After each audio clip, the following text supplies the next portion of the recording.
All right, guys, Texas Jack back again. Today, we're doing a Boston pork shoulder. Gonna make us some pulled pork sliders. Now, we cut that baby in quarters here. What we're after is more bark and more smoke.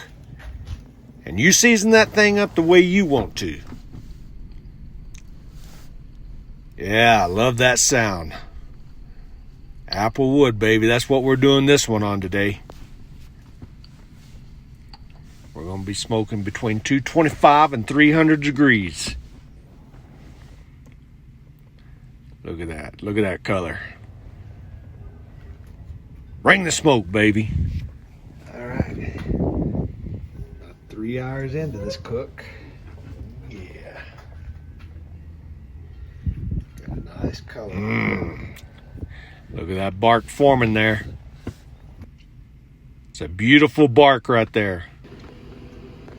All right. They've been on there 6 hours. Time to move them to the pan. All right. Put a little bit of We're going bacon to put her in a grease pan there with here. it. Bacon makes everything good.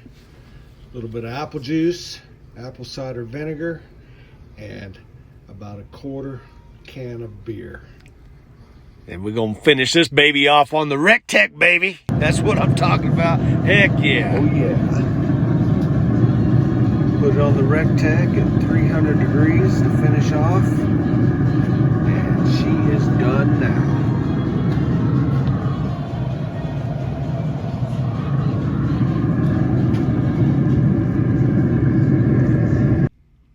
Oh yeah, look at that goodness. And there you have it, folks. That's a slider right there. Texas Jack. Be right back.